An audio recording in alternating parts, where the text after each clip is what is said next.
반갑습니다. 심리학당입니다. 행복하시죠? 네, 꼭 행복하셔야 됩니다.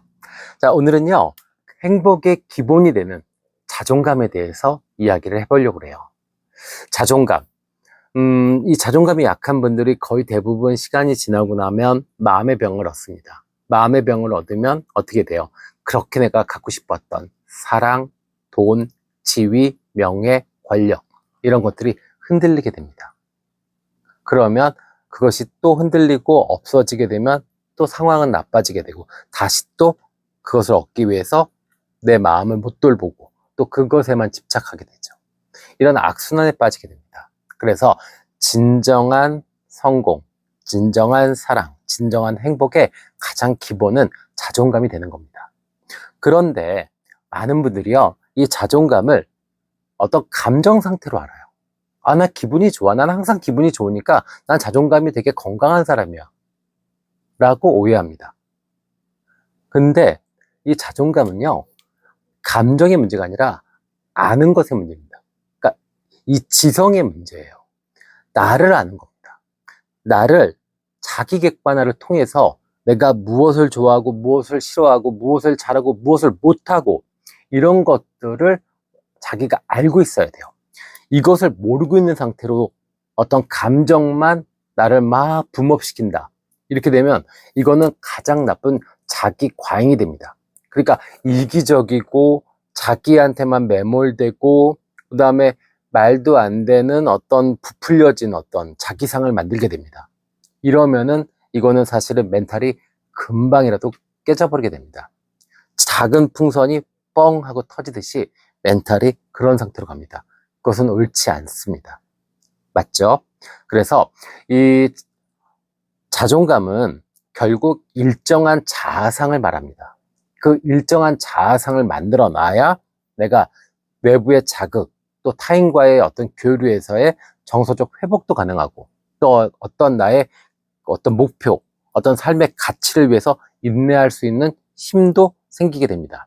그리고 어떤 성격, 나의 어떤 일정한 모양, 틀을 만드는 어떤 그 항상성도 자존감이 있어야 가능합니다. 아셨죠? 그래서 이 자존감은 이렇게 중요합니다. 그러면 오늘 주제인 이 자존감이 약한 사람들의 특징을 좀 알아볼게요. 첫 번째는 부정적 사고 패턴을 갖고 있습니다. 그러니까 자기 자신을 믿지 못하는 거예요. 자기 믿음이 없습니다. 그래서 자기 능력, 그 다음에 미래, 세상에 대한 부정적 사고를 가지고 있어요. 아, 내가 할 수 있을까? 내가 잘 될까? 세상이 내 마음대로 될까? 뭐 이런 식이죠. 회의적입니다. 그래서 이거는 마치 자기 자신한테 라벨링을 하는 것처럼 우리가 포스트잇에다가 중요한 거 써가지고 붙이잖아요. 또 어떤 물건에 이름표 같은 거 붙이잖아요. 그거를 자기 자신에게 합니다. 아, 나는 무기력하고 난 무능한 사람. 이런 식으로요. 그러다 보니까 어떻게 돼요? 삶이 이 현실과 이상이 괴리가 점점 생기게 됩니다. 또 이런 사람들의 특징은 타인이 그것에 대해서 이야기를 했을 때, 어떤 주제에 대해서 이야기했을 때요, 말은 또 그럴듯하게 합니다. 제가 내담자들한테 많이 표현하는 게 있어요. 남산도 못 올라가는 사람이 에베레스트산, 알프스산을 쉽게 올라간다고 이야기한다. 이 표현은 뭐냐면 자기가 할 수 있는 것과 할 수 없는 것을 모르는 상태에서 그것을 외면하는 거죠. 아예 시도도 안 해보는 겁니다. 그런 상태에서 말만 더 부풀려지는. 그래서 일반적으로 우리가 착각해요. 말을 되게 거창하게 하고 사람들을 설득력 있게 하는 사람이 정말 건강하고 강한 자존감을 갖고 있다. 이렇게 생각을 하는데 오히려 반대입니다. 아셨죠? 그래서 실제로 자존감이 강한 사람은 어떤 시도, 그 다음에 어떤 연습의 결과를 통해서 자기 자신이 무엇을 잘하는지 자신의 한계를 알고 있습니다. 근데 이런 분들은 부정적인 사고 패턴을 갖고 있는 분들은 어때요? 아예 시도를 안 하기 때문에 어떤 이 자신의 한계를 모릅니다. 그렇기 때문에 말이 과장될 수 있죠. 자, 두 번째는요, 불안정한 감정 상태입니다. 감정을 일정한 상태로 유지하는 데는요, 상당한 힘과 내공이 필요합니다. 그래서 여러분들이 감정 상태가 일정하게 유지되는 사람들 있잖아요. 이런 사람들과 가까이 지내셔야 됩니다. 그러면 반대로 감정 상태가 등락이 이렇게 하루에도 몇 번씩 있는 사람들, 정말 이런 사람들은 피해야 됩니다. 왜요? 그 사람들은요, 이 외부 자극에 노예가 되는 사람들입니다. 그 밖에 있는 어떤 자극에 의해서 자신의 어떤 무의식이 반응을 하는 것이 감정인데, 그 감정을 따라다니는 사람들은 주변 사람들의 진을 빼게 합니다. 그리고 주변 사람들에게 피해를 주게 되죠. 자기 자신이 망가지는 것은 물론이고요. 그래서 불안정한 감정 상태를 갖는 것이 이 자존감이 약한 사람들의 두 번째 특징이 됩니다. 세 번째는요, 회피적 태도죠. 네, 그래서 이런 사람들은 자신을 방어하기 위해서 어떤 불안이나 긴장을 유발하는 그런 상황, 사건, 사람들을 회피합니다. 그리고 또 작은 시그널들요, 부정적인 작은 시그널들에 집중하게 됩니다. 그래서 그것에 반응을 하는데, 그 반응은 결국에 회피 반응이죠. 변명하고 핑계대서 그것을 안 하려고 하는. 우리 너무 많이 봐요. 네, 그리고 이런 사람들의 또 특징이 뭐가 있냐면, 이 완벽함을 추구하려고 합니다. 그러니까 말로 표현할 때 그래요. 그래서 완벽한 조건. 아, 나 진짜 조건이 완벽해야지 나 이거 해. 또 핑계를 대죠. 아, 조건이 완벽하지 못해서 내가 시도도 안 한 거고 실패한 거야. 또 이런 사람들은요, 이 결과도 완벽하길 바랍니다. 근데 세상에 완벽한 결과가 어디 있겠어요? 그러니까 자꾸 이 완벽함의 결과에 어떤 치중하다 보니까 타인에 대해서 눈치를 볼 수밖에 없고, 타인의 어떤 반응에 딱 쫓아다닐 수밖에 없는 상황이 됩니다. 이러면 당연히 이 회피적 태도로 인해서 자존감은 더욱더욱 약해지는 원인이 되기도 합니다. 아셨죠? 자, 그 다음엔요, 이 타인의 평가, 특히 칭찬에 아주 예민합니다. 집착합니다. 왜? 자기 자신의 가치를 타인의 칭찬에서 얻으려고 그래요. 그래서 자신의 어떤 감정 표현 있잖아요. 그러니까 조금 부정적이고 싫은 표현들, 노, 아니, 그만, 이런 표현을 못해요. 그러니까 결국에 수동적이고 의존적이고 소극적인 태도로 그 사람들을 쫓아다니게 됩니다. 왜? 칭찬해 줬으니까. 그러면 이런 사람들은 자존감이 더욱더욱 무너지게 되는 겁니다. 다섯 번째는요, 자기 방어. 이 방어 기제를 많이 사용하는 분들이 계세요. 이 방어 기제의 정확한 의미는 자아를 보호하기 위한 무의식적 사고와 태도입니다. 그러니까 이 자아가 자극을 계속 받잖아요. 그러면 그 자극을 그대로 받아들였을 경우에는 이 자아가 위태로워질 수 있고 위험해질 수 있습니다. 그래서 그것을 약간 변형시키고 그것을 대응하는 태도가 무의식적으로 자동적으로 움직입니다. 근데 이 자기 방어 기제에서, 이 방어 기제에서 문제가 되는 것은 이 자기애적 방어, 그 다음에 미성숙적 방어, 그 다음에 신경직적 방어들이 문제가 돼요. 누구나 다 방어 기제를 씁니다. 근데 이런 그 미성숙하고, 그 다음에 자기애적이고 신경직적인 방어 기제들은 결국 자신의 잘못을 인정하지 않고 명확한 증거를 제시해도 자동적으로 또 그 사람은 거짓말을 하게 됩니다. 그러니까 계속 현실을 직시하지 않고 현실을 인정하지 않는 겁니다. 이렇게 되면 사실은 자존감은 점점 나빠질 수밖에 없고 약해질 수밖에 없죠. 자, 여섯 번째입니다. 여섯 번째는요, 남의 눈치를 많이 보는 겁니다. 그래서 이 자기 자신을 표현하기를 두려워해요. 그러니까 어떤 자신을 드러내는 것에 대해서 조금은 쑥스러워하고 불편해합니다. 그러다 보면 상황이 어떤 결정을 해야 될 상황에서 자기 결정권을 뺏기게 돼요. 맞죠? 자신이 무엇을 좋아하고 무엇을 싫어하고 무엇을 잘하고 못하고, 난 이게 좋고 나쁘고를 표현해야 되는데 그걸 표현하지 못해요. 남 눈치 본다고. 그러면 어떻게 돼요? 결국에는 자기 결정권을 빼앗기게 됩니다. 자기 결정권, 삶에서 자기 결정권을 빼앗기게 되면 사실은 행복할 수 없습니다. 잘 되고 안 되고가 중요한 것이 아니라 삶은 작은 것부터 큰 것까지 내가 스스로 결정할 때 행복감을 느낄 수 있습니다. 자, 마지막 일곱 번째입니다. 일곱 번째는요, 타인을 평가하는, 그러니까 타인을 자꾸 평가하려고 그래요. 그리고 타인을 무시하는 태도가 몸에 배어 있습니다.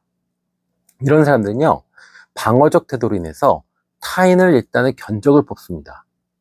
그리고 기본적으로 무시하는 태도가 깔려 있어요. 그런데 예를 들어서 그 사람이 나보다 훨씬 부자야. 알고 봤더니 오, 대단한 권력을 갖고 있어. 그러면 갑자기 추종하고 추앙합니다. 막 종이 됩니다, 그 사람의. 근데 자기가 예상한 것처럼 별 볼 일 없어. 나보다 좀 못 사네. 나보다 별 볼 일 없네. 이러면 어떻게 돼요? 멸시하고 무시하고 명령까지 하게 됩니다. 이렇게 됩니다. 왜? 자기 자신이 약하기 때문에 자신을 보호하기 위해서. 그래서 타인을 평가하고 타인을 평가한 기준에 따라서 자신의 행동을 이렇게 바꾸는 것이 자존감이 약한 사람들의 특징이 됩니다. 자, 그러면 우리가 이렇게 자존감이 약해지는 것을 막기 위한 태도는 방법은 무엇이 있을까요? 첫 번째는요, 남과 비교하지 않는 겁니다. 봄꽃만 꽃입니까? 가을꽃도 꽃이고 겨울에 피는 동백꽃은 얼마나 아름답습니까? 그죠? 지금 현재 나보다 부자고 나보다 훨씬 더 멋진 사랑을 하고 있고 훨씬 더 대단한 권력을 갖고 있다. 그럼 그거 인정해 주세요. 부러워하고 시기 질투하고 그다음에 자기 책망하지 마시고요. 아셨죠? 남하고 비교하지 마십시오. 그들이 봄꽃이라면 나는 가을꽃이고 겨울꽃도 될 수 있습니다. 겨울에 피는 동백꽃 너무 예쁜데 그 여러분들이 좋아하시는 샤넬의 그 상징꽃이 까멜리아 동백꽃입니다. 여러분들이 동백꽃이면 얼마나 멋있겠어요. 그 눈 내리는 겨울에 새빨갛게 피는 그 꽃, 그것이 나다 라고 생각하셔도 좋습니다. 아셨죠? 자, 그리고 긍정적으로 생각하기입니다. 두 번째요. 어차피 내가 고민해도요, 내가 노력해도 나를 미워할 사람들은 날 미워합니다. 그리고 세상에 안 될 일은 안 되게 돼 있습니다. 그러니까 그냥 내가 일단 좋은 방식으로 나를 보호하고 내가 무엇인가를 계속 꾸준히 해 나갈 수 있도록 자신과 미래와 세상에 대해서 긍정적인 태도를 가져야 됩니다. 그리고 실패하고 도전해서 실패한 거는 다시 정서적으로 회복하고 인내하는 힘을 기르시면 자존감은 강해질 수 있습니다. 자, 그 다음에 세 번째는요, 목표를 길고 거대하게 잡지 마세요. 그러면 대부분 실패하거나 잊게 됩니다. 너무 거대한 것은 실패할 것이고 너무 길게 잡은 것은 잊어버리게 될 겁니다. 그래서 딱 3개월씩만 사세요. 한 계절이 3개월. 그러면 1년에 4번 사는 겁니다. 모든 계획은 이렇게 3개월로 끊어서 3개월 안에 이룰 수 있는 것만 계획하세요. 다이어트도 3개월, 공부도 3개월, 운동도 3개월. 뭐 이런 식으로요. 그러면 분명히 내가 3개월 살면서 누적된 어떤 경험들이 있을 거예요. 성취, 성공의 경험들. 그것들이 결국 나의 자존감을 강하게 만들어 줄 겁니다. 아셨죠? 네. 자, 그 다음엔요. 아까 제가 처음에 말씀드렸던 거예요. 현실을 직시하자. 현실을 인정하자. 이게 뭐예요? 자기 객관화의 한 종류가 되는 거죠. 일단은 현실에 발을 디디고 있어야 일어서고 뛰어오를 수도 있습니다. 제가 내담자분하고 상담할 때 한 얘기가 있어요. 자기 과잉, 그 다음에 망상증 환자예요. 그래서 자꾸 이상한 말씀들을 많이 하세요. 뭐 내가 코인으로 몇 조를 벌 거고 나는 뭐 한남 더일 가서 살 거고 롤스로이스를 탈 거고 맨날 이런 식으로 저한테 얘기하세요. 제가 그때 뭐라고 말씀드렸냐면 공을 높게 튀게 하려고 그러면 높게 뛰어오르게 하려고 그러면 어떻게 해야 됩니까? 라고 물었어요. 그랬더니 내담자분이 그거는 벽에다가 세게 던지면 되잖아요. 바닥에다가 세게 던지면 되잖아요. 맞아요. 정말로 성공하고 싶고 정말로 행복하고 싶고 정말로 사랑받고 싶다면 바닥에 꽝 하고 부딪혀 봐야죠. 그리고 내가 누군지를 알아야죠. 그리고 이 지금 현실을 인정해야죠. 그것부터가 시작이죠. 디뎌야 튀어오르는, 제대로 디뎌야 튀어오를 수 있는 힘이 생기는 겁니다. 근데 이거를 안 하고 공중에 계속 떠 있어요. 망상으로. 그러면 절대 행복할 수도 없고 절대로 건강한 자존감은 얻을 수 없습니다. 그래서 현실을 직시하고 인정하고 지금 당장 해결할 수 있는 것들은 하나씩 하나씩 해결하시는 것이 정신 건강에도 좋고 또 자존감에도 좋습니다. 마지막으로는요, 운동을 하십시오. 네, 상황이나 사람들은 변할 수 있어요. 근데 나는 잘 안 변해요. 그리고 다 떠나도 나는 남아있어요. 남아있는 그 나중에 제일 확실하게 볼 수 있는 게 뭐가 있겠어요? 내 몸입니다. 내 몸이 예쁘고 건강하잖아요. 그러면 정말 모든 것이 다 무너져도 내가 근본적인 이 자존감은 흔들리지 않습니다. 그리고 또 건강한 상태에서는 자존감은 온것이 지켜질 수가 있어요.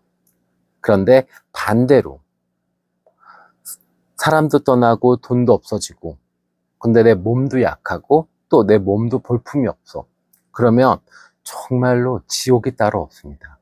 네, 내 자신이 완전히 무너지고 내 자아상이 완전히 흐트러져 있어요. 어디서부터 어떻게 챙겨야 될지도 모를 수도 있습니다.